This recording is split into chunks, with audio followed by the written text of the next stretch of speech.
We interrupt your regular programming to bring you this breaking list. Hey guys, it's Phoebe with WatchMojo. Today we're counting down our picks for the top 10 times Bystanders ruined news broadcasts. Sure. Well, we've got a little bit of interesting things going on right now. We're taking a look at the most hilarious, inappropriate, or cringeworthy instances where bystanders ruined news reports. Let's get to the list. Number 10. A Flood of Exaggeration. Most of the time, you can tell when a reporter is taking liberties with a story for dramatic effect. But in the case of Michelle Kaczynski and this particular story, things really went off the deep end. After a massive rainstorm, Michelle Kaczynski went out to observe the damage in New Jersey. Judging from her canoe, it really looked like New Jersey was underwater. That is, until these two walked into frame, the water only coming halfway up their boots. Well, obviously we're getting a nice break from the rain, but not the flooding. This is essentially now a part of the Passaic River in this neighborhood. We thought her paddle technique looked particularly shallow. Even her co-workers back in New York can't help but poke fun at the misleading broadcast. What's going on here? Why walk when you can ride, you guys? When you have a ride like this, why would you want to walk? Have you run ashore yet? Number 9. Dog on set. You know what the news is missing? Unexpected appearances from animals.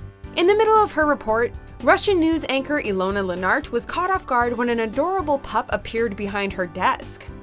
Проголосовать за снос включенного в программу реновации дома. Poor Lenart seemed terrified, but all this dog wanted was some attention. МФС Артем Васнев расскажет подробнее. Что у меня делает собака в студии, ребят? When she recovered from the shock, she did give him a little pat, but told audiences that she's more of a cat person, something pretty clear from her initial reaction. In a follow-up to the showstopper, the studio said the dog was with a show guest before it got loose. Number 8. Location, location, location. When covering breaking news, it's important to carefully pick your location before going live. After all, you don't want to find yourself in the same situation as KENS5's Marvin Hurst. As Hurst tried to report on brush fires from the back of the crew's truck on the side of a road, a man claimed he was on private property, climbed aboard, and dropped a big ol' F-bomb. Firefighters say that You're on private property.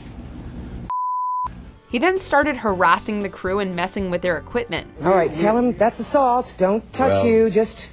Whether or not they made a mistake, the man's reaction as they tried to update audiences on a natural disaster was unexpected to say the least. All right, Marvin, we'll come back to you. Stay out of harm's way. Number 7. Jumpscare. Anything can happen when you're reporting live, and KTLA reporter Wendy Birch knows this fact better than most. While she was covering a story on who might be hosting the Olympics, a passerby slid into view and gave a devilish smirk at the camera.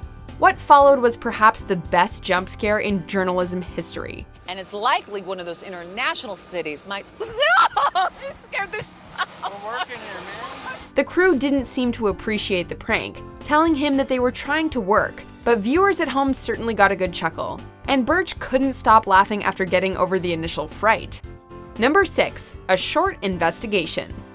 Sadly, not every individual looking to score their 15 minutes of fame takes as harmless of an approach as the man in our previous entry. During a piece on crime rates in North Carolina, Ashley Taylor was interrupted by a man who stole her mic and yelled profanities. It's one thing to photobomb or do something silly in the background, but when you shove a reporter and grab their mic, it's not just disrespectful, it's actually assault. Taylor ended up going to the police about the actions of the man, who was identified as then 20-year-old Justin Moore, and subsequently charged with assault and battery. Number 5. The weather gets crazy. Kids can get excited about pretty much anything, and this was one of those moments. As weatherman Patrick Ellis gave his forecast, a little boy stepped in front of the camera, ecstatic about something. Well, hey there. I don't know what's going on, but Zane doesn't know. Are you sure? The kid asked Ellis if he was crazy sure and started dancing, or breaking wind, in front of him. Just when Ellis gave him a chance to talk about the weather, or whatever farts and toots refer to, the youngling was promptly carried off camera. There are farts everywhere and toots. I think it's crazy. Dang, if only we knew what was so exciting and wondrous about Ellis's forecast. This kid knows how to appreciate the news. Number 4. Raining on your report. As we learned with Hearst during his run-in with the angry property owner, it pays to be discerning when picking a place to shoot your broadcast. Thousands have been built here over the... On one fateful rainy day, English reporter Lauren Hewitt was standing near a busy road while doing a piece on housing in Norwich. According to our math, massive rain puddles plus passing car equals yep, and even the crew got a dose of it.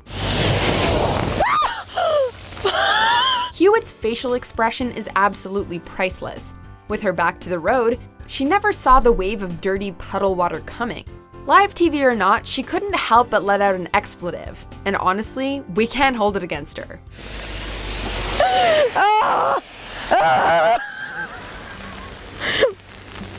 Number 3. The toughest job interview. In May of 2006, Guy Goma got more than he bargained for when he visited the BBC Television Centre to apply for a job at the IT department. What he actually got was a live on-air interview with Karen Bowerman on a subject he knew little about. Well, Guy Cuny is the editor of the technology website News Wireless. Hello, good morning to you. Good morning. It turned out that it was all a case of mistaken identity, as the producers thought he was Guy Cuny, a well-regarded British technology expert. This does really seem to be the way the music industry is progressing now, that people want to go onto the website and download music. Exactly. You can go everywhere. Surprisingly enough, Guy was able to get through the interview without too much of a hitch, but unfortunately for him, he never got the job. When I came, they told me something else, and I'm coming. You got an interview there, so it's a big surprise anyway. Number 2. Sasquatch?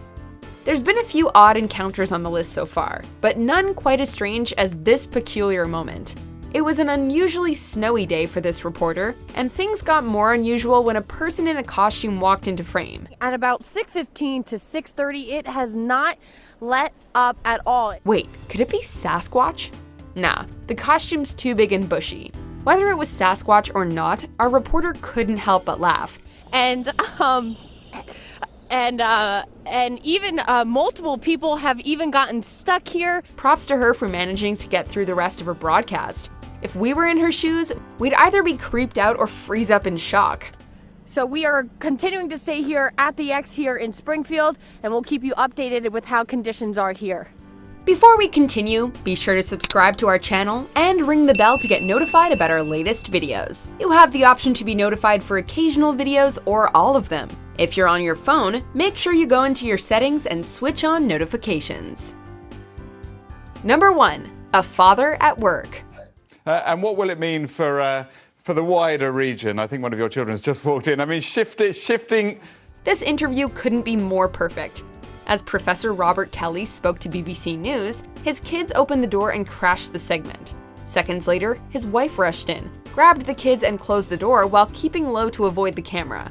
Surprisingly, Kelly managed to keep his composure, repeatedly apologizing for this golden moment. My apologies.